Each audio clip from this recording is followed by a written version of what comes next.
Hey everyone, welcome to the second episode of a podcast that we don't know the name of yet still. So We should really get on that. that would probably be a really good idea. And I know we haven't shared the first episode quite yet, so we can't get user feedback, or listener feedback, but be on the lookout for that here soon. Well, I guess if we're releasing this, we've released the first one, so go back and listen if you haven't already. But today's discussion will be on formation groups. It's a topic that we really hit on a lot in the NCAA Leadership Academy workshop, and something that definitely makes a ton of sense for us. And I think almost anyone who is putting together a leadership program. Stephanie, I guess, what are your thoughts on the formation group? And I guess, can you tell the people watching a little bit about what a formation group is? Sure. So a formation group is basically a planning committee for our leadership program. We are going to be pulling people from across campus. We're going to be pulling coaches. We're going to be pulling students, all to really help us figure out the direction that this leadership academy is going to go in. This is incredibly important to get just diverse thoughts, different perspectives. So getting that done early on so that we can have more of a group think when planning instead of us just kind of going off of what we think the students or the coaches or even across campus, what they want or what they can provide. Bring that in early so that we know from the get-go uh, what resources these people have and how we can utilize them, even just with building the program and not just only using them during facilitation. Yeah, I thought you brought up a really good point there about, especially from the other side of campus. With us obviously putting together a group that will really be in a program that's really for athletics, trying to do our best to get the buy-in from the academic side of campus, because ultimately at AIC we don't have any formal leadership training on either side of campus at the moment. So I think not only having these conversations might spur some of those hopes of having a academic side of campus leadership as well, which is completely different than the athletic side, but at the same time, like you said, the resources that they bring, or the people they might know, or they just know different things than we do. They see different aspects of student life that we do. And I think it's really good to have those diverse backgrounds, like you said. And when we were talking about our formation group, I know lots of questions come up with, well, how big of a group is needed? In my opinion, I would say not more than you need, which I know is very vague, but I also think every school or every institution, whatever it is that you're working with to put together a program, it's so different. I mean, looking at like maybe a high school, that would be possibly a smaller group than what it would be here at AIC or a college or university. It just depends on whatever is going on. I know my high school had, I think, roughly 2,000 kids in it. So that's going to look so much different than a kid who's coming from a high school of 1,000. I think there's just so many different things that go into account when you talk about how many people are needed. But I think the most important thing to think about when putting these formation groups together is the diversity of it, like you said, not only from academic side to athletic side, but race, gender, identity, so many other factors that we need to take into account to make sure that we're building an inclusive program. Absolutely. And like you said, size is going to vary from program to program.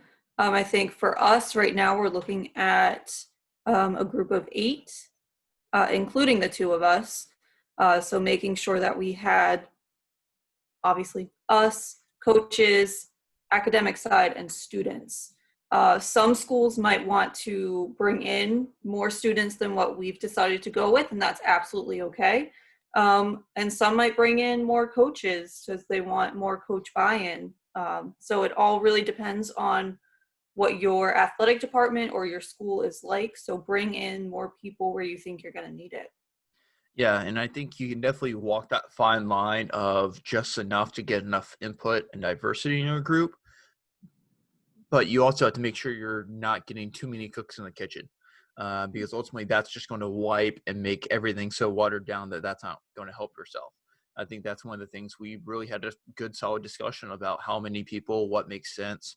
And ultimately, what we settled on were obviously the two of us, a male sport coach and a female sport coach, because we want to have both genders there, having their coaches being able to speak up for them. A male and a female from the academic side of campus, Mhm. just because we think that's an important thing to have. Once again, going back to the buy-in, especially from the other side of campus. And thankfully, we have a really good faculty rep at AIC, Joe McCarthy Payne, who has been wanting to help push a little bit more on this type of thing. So she hasn't agreed to it yet, or it hasn't been asked yet, but we hope and think that she will say yes. So Please. hopefully she's listening to this and will say yes. And then last, we came up with one male and one female student athlete. We have probably over 600 student athletes right now. But from a time commitment standpoint and how many people actually have their pulse on the athletic department, we figured one male and female student athlete was definitely a reasonable thing for us at this point. Absolutely. So yeah, what would you say would be the, aside from wanting that diversity and that cross-campus partnership, what would you say were the things you were thinking about when we were deciding who we wanted to ask to be in this formation group? Yeah, I think obviously from the academic side, just who are the people who are connected either with athletics, at least have that knowledge of how we operate, or work well with our student athletes. I think that was a big thing in my mind. From a coach's standpoint, is really what coaches have, like I said, their pulse or their thumb on the pulse of the athletic department. Who are these people who the other coaches will who do they think will represent them as well as they can, who has a lot of that respect, and who's ultimately will bring all the concerns that the coaches might have um, into this formation group. Because I think that if you pick the wrong people, then you're obviously not going to get the buy-in. If you pick someone who might be a fringe coach in terms of they know what's going on, or maybe a little bit more of a selfish type of coach, you definitely lose the rest of the coaches there. So I think those were some of the big things I was looking at between those two, and then student athletes, um, people who are involved but not too involved, if that makes sense. They know enough of what's going on, but at the same time, we don't want necessarily the SAC president and the person who you see everywhere on things, because they're going to have a different viewpoint and say, you know what we're doing is great, but I want someone who's, once again, more on that fringe, which I know sounds a little bit different than what the coaches was, but someone who is like, they're able to relate a little bit more to both sides of the party, in terms of the ones who aren't in any leadership role or don't want to have that. That's okay, that's fine. But at the same time, the ones who are probably over the top, we want to make sure that both sides are heard. And I feel like someone in the middle of that definitely represents the student athletes as best as someone can. What were your thoughts? Yeah, you said it really well. I think it's also important to note for listeners that while we were picking the male and female sport coaches, we also included assistant coaches in our discussions. So don't just look at head coaches, look at those assistant coaches as well, because they can bring a lot of value. And in terms of the male and female student athletes, I think you said it really well, that we were looking for student athletes who may not be in formal leadership roles. We can see that they have that ambition to be leaders. And we want that type of perspective brought into these discussions, because we are catering more towards those students who might not have been in a leadership role yet.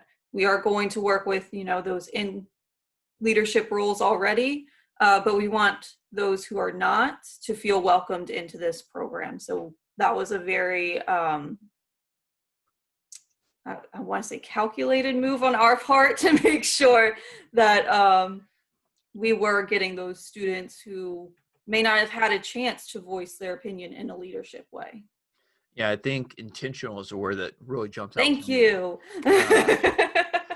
But I mean, and that's something that I know for me, I have a a year or a word of the year, and my word for this year is consistent. I think my next year word is going to be intentional, because I think Mhm. there's so many things that we, even outside of building this type of a program, that we need to be more intentional about, not only as athletic administrators, as whatever you want to call yourself, however you identify, so many things that we need to be intentional about and doing to really raise the bar, not only for ourselves, but more importantly, the people around us. And like you said, being intentional about who you're picking, I think only elevates the success or the higher outcome or higher possibility of success that you're going to have long term. So I think it's very important to have the right people in these seats in the formation group. And like I said, or like we both said, it does, the number is vague. That's just depending on your situation, what you need to figure out, and what makes sense for you. Now, the question I have for you, Stephanie, is what do you think the first step should be of the formation group? I think the first step should be, I mean, immediately just sitting down and talking as a group to see what their thoughts are on leadership, what their thoughts are on what needs to be brought to the student athletes at AIC in terms of leadership.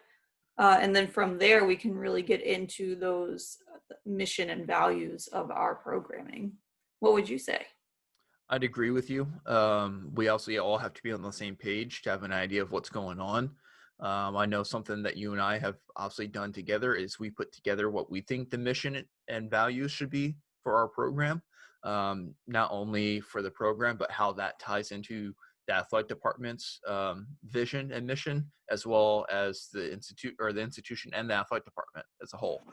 Because what we ultimately want to do is make it to where we're inclusive of the university, the athletic department, but also this program, and how they all work together fluently to make it the best possible outcome that, or best possible program that it can be. And I completely agree that we have to find that common ground first. I think part of the reason why we decided to go ahead and do those two things, and also outcomes to a certain extent, is just to have an idea of where we think, or what the program we think it needs to be. And then we want to hear from obviously the coaches, the administrators from the other side of campus, the student athletes. We want to figure that stuff out, and figure out where the Venn diagram truly overlaps and the areas that we need to focus on.